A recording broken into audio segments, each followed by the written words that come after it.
दिल पे हाथ रख के ईमानदारी से बताइए कि चीन के पढ़े लिखे युवा क्यों नहीं भटकते, चीन के डॉक्टर इंजीनियर आतंकवादी क्यों नहीं बनते, चीन में आरडीएक्स क्यों नहीं पकड़ा जाता, चीन में बम धमाके क्यों नहीं होते, चीन में टुकड़े टुकड़े होंगे ऐसा नारा क्यों नहीं लगता, चीन के चिकन नेक को काटने के लिए कोई सोचता क्यों नहीं है, चीन में जनसंख्या विस्फोट क्यों नहीं है, चीन में धर्मांतरण क्यों नहीं है, चीन में लब जिहाद क्यों नहीं है, चीन में लैंड जिहाद क्यों नहीं है, चीन में कोई घुसपैठ क्यों नहीं करता, चीन की डेमोग्राफी क्यों नहीं बदल रही है, चीन में मदरसा क्यों नहीं है, चीन में लाउड स्पीकर से अजान क्यों नहीं होती, चीन में ड्रग स्मगलिंग क्यों नहीं है, चीन में ह्यूमन ट्रैफिकिंग क्यों नहीं है।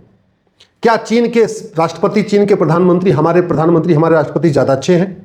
क्या चीन के राष्ट्रपति, चीन के प्रधानमंत्री, हमारे प्रधानमंत्री राष्ट्रपति ज्यादा ईमानदार हैं, ज्यादा मेहनती हैं, ज्यादा राष्ट्रभक्त हैं? यदि नहीं तो जो समस्या भारत में वो चीन में क्यों नहीं है? मैं पहले भी कई बार कह चुका हूं, prevention is better than cure. दुर्भाग्यवश हम किसी भी विषय पे प्रिवेंशन पे जा ही नहीं रहे, हम क्योर कर रहे हैं। आतंकवादी पकड़ा गया, मार दिया, कोई गुंडा पकड़ा गया, मार दिया, कुछ माफिया पकड़ा गया, इनकाउंटर कर दिया। ये क्योर है, ये प्रिवेंशन नहीं है। प्रिवेंशन करना है तो कुछ और करना पड़ेगा जो आज तक किया ही नहीं गया। कोई भी बच्चा पेट में, मां के पेट में ना गुंडा होता है, ना आतंकवादी होता है, ना अलगाववादी होता है, ना जिहादी होता है, ना उन्मादी होता है। मां के पेट में कोई भी बच्चा ना माओवादी होता है, ना नक्सली होता है, कुछ नहीं होता। वो भ्रूण होता है, भ्रूण। वो पैदा होने के बाद ही माओवादी बनता है, पैदा होने के बाद नक्सली बनता है, पैदा होने के बाद जिहादी बनता है, पैदा होने के बाद ही अपराधी बनता है। अगर पैदा होने के बाद उसकी किताब ठीक हो जाए, पैदा होने के बाद वो क्या पढ़ेगा, क्या देखेगा, क्या सुनेगा, अगर इस पे कंट्रोल कर लिया जाए तो मुझे लगता है आतंकवाद, अलगाववाद, जिहाद, मजहबी उन्माद को ठीक किया जा सकता है। भारत का विभाजन मजहब के आधार पर हुआ था, आज भी मजहब के आधार पर नियम कानून चल रहा है, आज भी मजहब के आधार पर वक्फ बोर्ड, वक्फ ट्रिब्यूनल चल रहा है, आज भी मजहब के आधार पर minority commission, minority film ministry चल रही है। भारत का विभाजन मजहब के आधार पर हुआ था, इसके बावजूद मजहब के आधार पे स्कूल चल रहा है, मजहब के आधार पे कॉलेज चल रहा है, मजहब के आधार पे जामिया चल रही है, मजहब के आधार पे एएमयू चल रहा है। अरे जब मजहब के आधार पे विभाजन हो गया, फिर मजहब के आधार पे नियम कानून क्यों, बोर्ड ट्रिब्यूनल क्यों, आयोग मंत्रालय क्यों, स्कूल कॉलेज क्यों, लोन वजीफा क्यों, मकान दुकान क्यों? और इस कानून को बनाया था कांग्रेस ने 1992 में। इस कानून को बदलेगा कौन? अल्टीमेटली पार्लियामेंट में बदला जाएगा। पार्लियामेंट में इस पर चर्चा ही नहीं हो रही। हम कांग्रेस को सुबह से लेकर शाम तक कोसते रहते हैं, लेकिन कांग्रेस का बनाया हुआ एक भी कानून बदल नहीं रहे, एक भी कानून खत्म नहीं कर रहे। कांग्रेस अगर सनातन विरोधी है तो कांग्रेस ने जितने भी कानून बनाए होंगे वो सनातन के विरोध में बनाए होंगे। कांग्रेस अगर भारत विरोधी है तो कांग्रेस ने जितने कानून बनाए होंगे वो भारत के विरोध में बनाए होंगे। बड़ी सीधी सी बात है। तो जब हम जानते हैं कि कांग्रेस सनातन विरोधी है, कांग्रेस भारत विरोधी है, और कहते भी है कांग्रेस सनातन विरोधी है, भारत विरोधी है, तो कांग्रेस के द्वारा बनाए गए कानूनों को खत्म क्यों नहीं कर रहे? इस पर किसने रोका हुआ है? क्या कांग्रेस के द्वारा बनाया गया कानून ट्रंप आके बदलेंगे, या जिनपिंग आके बदलेंगे, कि नेतन्याहू आके बदलेंगे? ये तो हमारी संसद में बदलना पड़ेगा। तो और उस पर कोई चर्चा ही नहीं हो रही है। जब हम जानते हैं कि मदरसे से अलगाववाद, जिहाद, मजहबी उन्माद पैदा होता है, तो भारत में हम इस राइट टू एजुकेशन को, राइट टू इक्वल एजुकेशन क्यों नहीं कर रहे? पार्लियामेंट में कानून बना था, एक नया विधेयक लाइए, राइट टू इक्वल एजुकेशन बनाइए, 10वीं तक यूनिफॉर्म एजुकेशन, 10वीं तक समान शिक्षा, one nation one education board, one nation one syllabus, one nation one curriculum. ये कौन करेगा? हमारी सरकार को करना पड़ेगा, हमारे सांसदों को करना पड़ेगा। इसके लिए ट्रंप और नेतन्याहू या जिनपिंग तो नहीं आएंगे ना, ये तो हमें ही करना पड़ेगा। कांग्रेस ने जो कानून बना दिया, और कांग्रेस ने 2012 में मदरसों को इस कानून के दायरे से बाहर निकाल दिया, अभी वो भी ठीक नहीं किया गया, वो भी ठीक नहीं किया गया। ये स्थिति चल रही है। तो जब तक नियम कानून नहीं बदलेगा तब तक भारत सुरक्षित नहीं हो सकता। Prevention is better than cure. Prevention है इस घटिया कानून को बदला जाए, मजहब के आधार पर नियम कानून खत्म किया जाए, और भारत में गुरुकुल वैदिक शिक्षा कम से कम 10वीं तक लागू किया जाए, तब देश बचेगा। कांग्रेस ने वंदे मातरम को न राष्ट्रगान का दर्जा दिया, न राष्ट्रगीत का दर्जा दिया। वंदे मातरम पे खूब चर्चा हो रही है। 1991 वाले एक्ट में, 1971 के एक्ट में न वंदे मातरम, न राष्ट्रगान है, न राष्ट्रगीत है। इस कानून को कौन बदलेगा? पार्लियामेंट में बदलना पड़ेगा, हमारी सरकार को बदलना पड़ेगा। क्यों नहीं इस कानून को बदल के हम वंदे मातरम को राष्ट्रगान घोषित कर देते हैं और नमस्ते सदा वत्सले मातृभूमि को राष्ट्रगीत घोषित कर दें? किसने रोका हुआ है? अगर कांग्रेस जनगण मन को राष्ट्रगान घोषित कर सकती है, जबकि जनगण मन का ना हमारे स्वतंत्रता संग्राम में कोई योगदान था, ना हमारे किसी स्वतंत्रता संग्राम सेनानी जनगण मन गाया था, फिर भी कांग्रेस ने जनगण मन को राष्ट्रगान घोषित किया। सरकार हमारी है, सत्ता हमारे पास है। अरे नेशनल ऑनर एक्ट को बदलिए और वंदे मातरम को राष्ट्रगान घोषित करिए, और नमस्ते सदा वत्सले मातृभूमि को राष्ट्रगीत घोषित कर दीजिए। सभी स्कूलों में गाया जाएगा। अगर घोषित नहीं करेंगे तो लोग विरोध करेंगे, नहीं गाएंगे, और नहीं गाएंगे तो आप कुछ नहीं कर सकते। जब तक कानूनी दर्जा नहीं होगा, लीगल स्टेटस नहीं होगा, तब तक वंदे मातरम का अपमान करने पर आप कुछ कर ही नहीं सकते। जो लोग विरोध करते हैं वो विरोध करते रहेंगे। हाँ, इसमें अगर सजा होगी कि अगर वंदे मातरम, नमस्ते सदा वत्सले मातृभूमि का कोई अपमान करेगा, कोई विरोध करेगा, उसको 5 साल सजा होगी। देखिए, सब अपने आप गाएंगे, उनको पता है कि कानूनी कोई दर्जा तो है नहीं, हम नहीं गाएंगे। ये कांग्रेस ने बाबर, हुमायूं, तुगलक, गजनी, गोरी के इलीगल काम को लीगलाइज करने के लिए एंशिएंट मोन्यूमेंट एक्ट बनाया था। इस कानून को कौन बदलेगा? ट्रंप आके बदलेंगे कि नेतन्याहू आके बदलेंगे कि जिनपिंग आके बदलेंगे? एटलीस्ट बदलना तो हमारी सरकार को पड़ेगा, पार्लियामेंट में बदलना पड़ेगा। इस पर चर्चा नहीं हो रही। ये आधार एक्ट बना हुआ, सड़ा हुआ एक्ट है ये। इस एक्ट में लिखा हुआ है कि जो 6 महीने भारत में रहेगा उसको आधार मिल जाएगा। और ये जानकारी भारत के लोगों को हो चाहे ना हो, ये रोहिंग्या बांग्लादेशियों को अच्छी तरीके पता है कि हाँ, भारत में एक ऐसा कानून है, बस जाओ 6 महीने रहो और आधार बन जाएगा। और 6 महीने रहो भी मत, 2 दिन पहले आओ, बस कोई पार्षद प्रधान लिख के दे दे कि हाँ 6 महीने से रह रहे हैं, बस आधार बन गया। आधार बन जाएगा तो राशन कार्ड बन जाएगा, आधार राशन कार्ड बन गया तो ड्राइविंग लाइसेंस बन जाएगा, जब 2 डॉक्यूमेंट हो गया तो 3 बन जाएगा, 3 डॉक्यूमेंट से 4, चौथा डॉक्यूमेंट, चौथे डॉक्यूमेंट से 5वां डॉक्यूमेंट। एक आधार शुरुआत होती है आधार से, धीरे धीरे 12-15 हजार रुपए के 5-6 डॉक्यूमेंट बन रहे। कौन इस कानून को बदलेगा? क्यों नहीं हम फर्जी आधार बनाने और फर्जी आधार बनवाने को जघन्य अपराध घोषित कर रहे हैं? किसने रोका हुआ है? ये कानून तो आखिर पार्लियामेंट में बदलना पड़ेगा ना।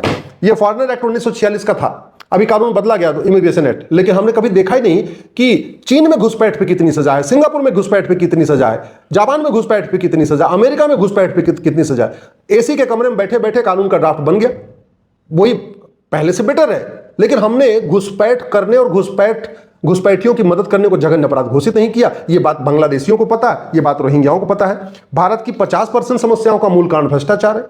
भ्रष्टाचार के कारण आतंकवादी सबूत के अभाव में छूटते जा रहे हैं। भ्रष्टाचार के कारण माओवादी नक्सली सबूत के अभाव में छूट जाते हैं। भ्रष्टाचार के कारण फर्जी जांच हो रही है। भ्रष्टाचार के कारण घुसपैठिए जमीन खरीदते जा रहे हैं, अपने सारे डॉक्यूमेंट बनवा जाते जा रहे हैं। क्यों नहीं हम चीन के जैसा इसको कानून बनाते हैं? चीन में भ्रष्टाचारियों को फांसी दी जाती है, 100% प्रॉपर्टी जब्त की जाती है, नागरिकता खत्म की जाती है। ये हम क्यों नहीं कर रहे हैं? किसने हमें रोका हुआ है? अल्टीमेटली चीन ने तो अपने यहाँ बना लिया, हमारे यहाँ तो हमें बनाना पड़ेगा, हमें पार्लियामेंट बनाना पड़ेगा। किसने रोका हुआ है इस कानून को बदलने से? हमने इनकम टैक्स ला बना दिया, जीएसटी ला बना दिया, फिर टोल टैक्स, फिर रोड टैक्स, फिर वैट, फिर टीडीएस। भारत की जीडीपी आचार चाणक्य के समय 40% हुआ करती थी। उस समय कितने टैक्स थे? ना उस समय इनकम टैक्स था, ना जीएसटी था, ना टोल टैक्स था, ना रोड टैक्स था। फिर भारत सोने की चिड़िया कैसे कहलाता था? क्यों नहीं हम इस सारे कानूनों के मकड़जाल को खत्म करते हैं? क्यों नहीं हम कमाने पे सारे टैक्स खत्म कर देते हैं? क्यों नहीं केवल खर्च करने पे टैक्स रखते हैं? क्यों नहीं 1 नेशन 1 टैक्स लागू करते हैं, बैंकिंग ट्रांजेक्शन टैक्स लागू करते हैं? सरकार का खजाना भी बढ़ेगा, भ्रष्टाचार भी खत्म होगा और भी अलगाववाद, जिहाद, मजहबी उन्माद की फंडिंग बंद हो जाएगी। ये जमीन सिविल प्रोसीजर कोड 1908 वाला वहां घटिया है, वहां सड़ा हुआ है, अवैध निर्माण होता जा रहा है। कोई मजार बना लेता है, कहीं कोई दरगाह बना लेता है, कोई पक्का कब्रिस्तान बना ले रहा है, जंगलों पे कब्जा हो रहा है, नदियों पे कब्जा हो रहा है, पहाड़ों पे कब्जा हो रहा है। इस घटिया कानून को कौन बदलेगा? हमारी सरकार को बदलना पड़ेगा। भाई ये घटिया कानून न जिनपिंग आके बदलेंगे, न ट्रंप आके बदलेंगे, न नेतन्याहू आके बदलेंगे, न तो पुतिन आके बदलेंगे। वो अपना देश सुरक्षित कर रहे हैं, हमें अपना देश सुरक्षित करना पड़ेगा। देश तब सुरक्षित होगा जब सिस्टम बदलेगा, तब बदलेगा जब कानून बदलेगा। व्यक्ति बदलने से, डॉक्टर बदलने से बीमारी ठीक नहीं होती। बीमारी ठीक होती है दवाई बदलने से। ये बात समझ में नहीं आ रही। भारत को बर्बाद करने के लिए कांग्रेस ने 2010 में कानून बनाया एफसीआरए। इसी एफसीआरए के जरिए आतंकवादियों, जिहादियों, उन्मादियों, माओवादियों, नक्सलियों सबको फंडिंग हो रही है। क्यों नहीं ये कानून हम बदल रहे? इस कानून से हमें क्या मिल रहा है?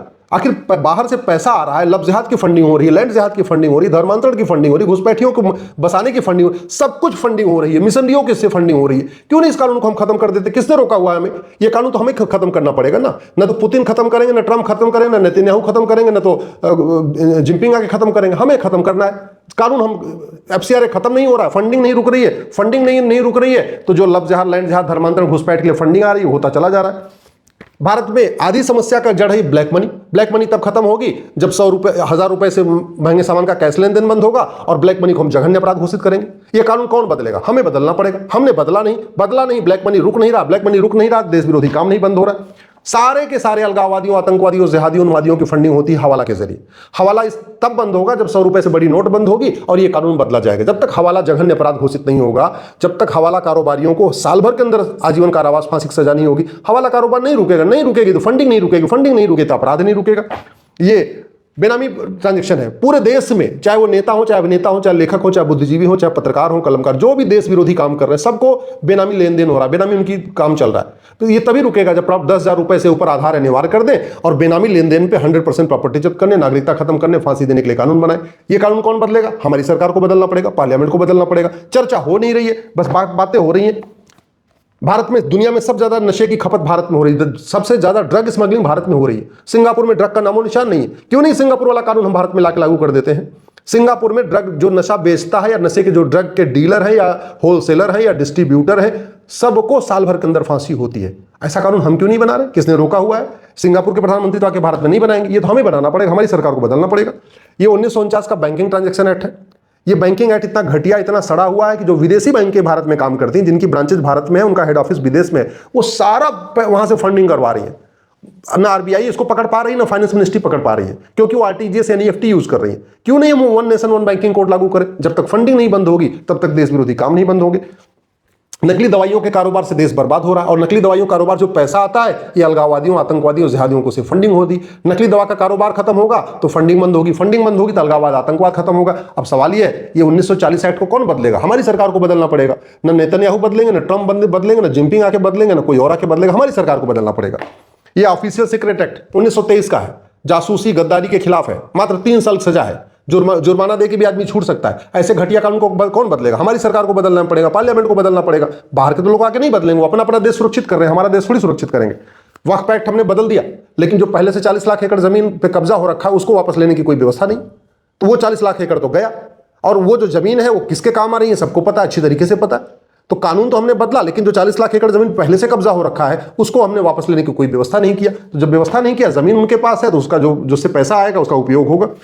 अंग्रेजों ने लैंड एक्विजिशन एक्ट बना के जमीन बांट दिया था 99 साल की लीज पे। सबका 99 ईयर का लीज पूरा हो चुका है। चर्च और मिशनरियां 40 लाख एकड़ जमीन पे कब्जा करके बैठी हुई हैं। ना हमने वक्फ बोर्ड ने 40 लाख एकड़ जमीन पे किया वापस कब्जा कर रखा, उसको वापस लेने की कोई व्यवस्था किया। चर्च मिशनरियां भी 40 लाख एकड़ जमीन पे कब्जा करके बैठी हैं, उसको भी वापस लेने की कोई व्यवस्था नहीं किया। ये रिप्रेजेंटेशन ऑफ पीपल एक्ट 1950-51 का इतना घटिया, इतना सड़ा हुआ है, पूछे नहीं। इसी कारण गुंडे, बदमाश, मवाली, आतंकवादी, जिहादी, उन्मादी, पत्थरबाज, सब कुछ, कोई पार्षद बन जाता है, कोई प्रधान बन जाता है, कोई सांसद बन जाता है, कोई विधायक बन जाता है। जब ये कानून नहीं बदलेगा, इलेक्शन रिफॉर्म नहीं होगा, इलेक्शन चार्टर लागू नहीं होगा, तो फर्जी वोटर आईडी भी बनेगी और फर्जी लोग पार्षद प्रधान भी बनते रहेंगे। दुनिया भर के 30 कानून चल रहे हैं मजहब के आधार पर, हिंदू का अलग, मुस्लिम का अलग, पारसी का अलग, ईसाई का अलग। यूनिफॉर्म सिविल कोड का एक ड्राफ्ट तक आज तक नहीं बना। लागू करना तो छोड़िए, एक कॉमन ड्राफ्ट भी पार्लियामेंट ने बना के टेब नहीं पब्लिश किया कि हाँ भैया पूरे देश में चर्चा तो हो, कानून ही नहीं बनाया गया। सिटीजनशिप एक्ट इतना घटिया, इतना सड़ा हुआ है कि सब घुसपैठिए नागरिकता लेते जा रहे हैं। किसी एक व्यक्ति की नागरिकता नहीं की, न किसी अलगाववादी की, न आतंकवादी की, न जिहादी की, न उन्मादी, किसी की नागरिकता नहीं की। इसलिए मैं कहता हूँ prevention is better than cure. आतंकवाद रोकना है, बम ब्लास्ट रोकना है, जो युवा भटक रहे हैं इनको रोकना है, डॉक्टर आगे से कोई इंजीनियर आतंकवादी न बने इसको रोकना है, तो हमें इसको बदलना पड़ेगा, कानून बदलना पड़ेगा। और सबसे बड़ी बात, भगवान श्री राम ने कहा था भाई बिन होए न प्रीत, सठे साठ्यम समाचरित, भगवान कृष्ण ने कहा था। उस नीति को हमने लागू नहीं किया। यूनिफॉर्म पुलिस कोड आज तक लागू नहीं किया, one nation one police code लागू नहीं किया कि पूरे देश की पुलिस स्वतंत्र निष्पक्ष होकर अपराधियों के ऊपर टूट पड़े। नेशनल सिक्योरिटी एक्ट बना रखा है, लेकिन राष्ट्र की सुरक्षा के लिए क्या क्या खतरा है इसमें आज तक लिखा ही नहीं हमने यूएपीए बना रखा है, अनलॉफुल एक्टिविटी एक्ट, लेकिन क्या क्या अनलॉफुल एक्टिविटी है आज तक हमने लिखा नहीं। बीएनएस हमने बना दिया, ना इसमें कोई चैप्टर लव जिहाद के ऊपर है, ना इसमें कोई चैप्टर लैंड जिहाद के ऊपर है, ना इसमें एक भी चैप्टर धर्मांतरण के ऊपर है, ना इसमें एक भी चैप्टर घुसपैठ के ऊपर है, ना इसमें एक भी चैप्टर ड्रग स्मगलिंग के ऊपर है, ना इसमें एक भी चैप्टर ह्यूमन ट्रैफिकिंग के ऊपर है, ना इसमें चैप्टर कालाधन के ऊपर है, ना इसमें चैप्टर कोई हवाला के ऊपर है, ना इसमें चैप्टर करप्शन के ऊपर है।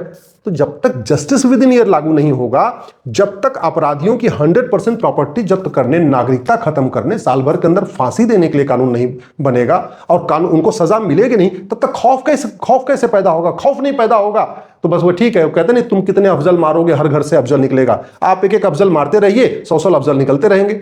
अरे भैया अफजल कहां से निकल रहा है? अफजल सोच कैसे बन रही है? जब तक उस सोच को नहीं बंद करेंगे तब तक आतंकवाद से भारत मुक्त नहीं हो सकता।